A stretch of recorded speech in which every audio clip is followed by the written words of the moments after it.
এবার একটু একটু করে নীলু এবং কোয়েলের চক্রান্তের উপরে সন্দেহ হতে শুরু করে দিল রাইয়ের। হ্যাঁ বন্ধুরা, ভিডিওতে লাইক দিয়ে দেখতে থাকুন।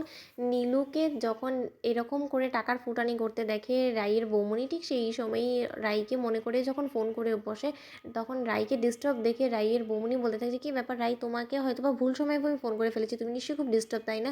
তোমার আওয়াজ শুনে মনে হচ্ছে। তখন রাই বলতে থাকে যে আর বলো না বৌমনি, হঠাৎ করে এত দিনে যে জিনিসটা ঘটেনি সেই জিনিসটা আজকে আমাদের বাড়িতে ঘটে গিয়েছে। হুট করে কোথা থেকে যেন কোনো একটা চোর ঢুকে বসেছিল বাড়িতে, সেই নাকি অনির্বাণের কাবার্ড খুলে এতগুলো টাকা চুরি করে নিয়ে চলে গিয়েছে। এখন যে কী করবো আমি সেটাই বুঝে পাচ্ছি না। আর অন্যদিকে আমি শুধুমাত্র অনির্বাণের কাছে কোয়েলকে নিয়ে একটা সন্দেহভাজন কথা বলেছি, তাতেই অনির্বাণ রীতিমতো আমার উপরে রেগে মেগে লাল হয়ে গিয়েছে।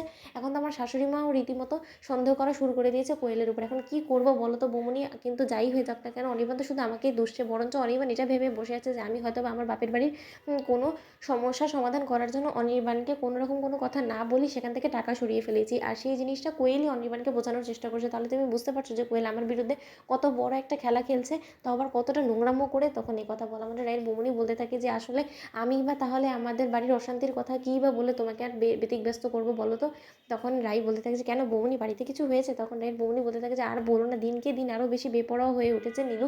নীলু আজকে থেকে শুরু করে বিগত কয়েকদিনের মাঝখানে এতগুলো টাকা অপচয় করেছে, তোমাকে আর বলে আমি হিসেব দিতে পারবো না, জানো তো? রাই কেন জানি আমার বড্ড বেশি টেনশন করছে। ওদিকে মাও ওর গায়ে হাত তুলেছে, তারপরে তো অশান্তি তুঙ্গে আমাদের বাড়িতে একের পর এক কিছু লেগেই আছে। তোমার দাদাভাইও চটে গিয়েছে, তোমার দাদাভাই তো নাও খাওয়াও ছেড়ে দিয়েছে শুধুমাত্র ও টেনশন করতে করতে। শুধু তো আমার দাদাভাইকে এই ভয় তাড়া করে বেড়ায় যে কখন যেন আমাদের কোমরে দড়ি দিয়ে পুলিশ ধরে নিয়ে যায়। তখন রাই বলতে থাকে যে কেন বৌমনি কী হয়েছে সেটা তো বলো? তখন রায়ের বৌমনি বলতে থাকে যে কী আর বলবো, ইদানিং এত কিসের শপিং আর এত টাকা ওকে কেই বা দিচ্ছে সেটাই আমার মাথায় ঢুকছে না। অন্যদিকে আবার তুমি বলছো যে না তোমার বাড়িতে নাকি টাকা চুরি হয়েছে।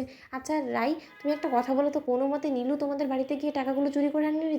তখন রাই বলতে থাকে যে না না বৌমনি, তুমি কী সব ভুলভাল বকছো বলো তো? আমার শাশুড়ি মা তো বাড়িতেই ছিল, যদি নীলু আমাদের বাড়িতে আসতো তাহলে তো নিশ্চয়ই আমার শাশুড়ি মায়ের নজরে পড়তো। তখন রাই বলতে থাকে যে কিন্তু বৌমনি, হঠাৎ করেই নীলুর এই বেপরোয়া হওয়াটা আর এতগুলো টাকা হঠাৎ করে ওর হাতে ওকে কেই বা দিচ্ছে, কোথা থেকেই বা আসছে, সেইটা যদি আমরা মেলাতে যাই তাহলে তো বলা যেতে পারে যে হয়তো বা আমাদের বাড়ি থেকে কেউ ইচ্ছাকৃতভাবে এই টাকাগুলো নীলুর অবধি পৌঁছানোর ব্যবস্থা করে দিচ্ছে। আর তার সুবাদেই হয়তো বা নীলু এই টাকাগুলোকে এরকমভাবে অপচয় করতে পারছে। তুমি একটা জিনিস লক্ষ্য করে দেখেছো বৌমনি, যেদিন কিনা আমাদের বাড়ি থেকে টাকা উধাও হয়েছে সেদিনই কিনা নীলু এতগুলো একগাদা শপিং করে বাড়ি ফিরেছে। তাহলে নিশ্চয়ই তুমি বুঝতে পারছো দুয়ে দুয়ে চার করলে কী দাঁড়ায়। তখন এই কথা বলা মাত্র রায়ের বৌমনি বলতে থাকে যে হ্যাঁ রাই, তোমার আর বোঝানোর আমাকে কোনো প্রয়োজন নেই, যা বোঝার আমার বোঝা হয়ে গিয়েছে। তার জন্যই মা আমাকে বারবার করে বলছিল যে এই সর্বনাশে আবার না কোনো সর্বনাশ করার চেষ্টা করে। রাই, তুমি একটু সাবধানে থাকার চেষ্টা করো। তো বন্ধুরা, ভিডিওটি ভালো লেগে থাকলে অবশ্যই লাইক কমেন্ট শেয়ার করো, সাবস্ক্রাইব করতে ভুলো না।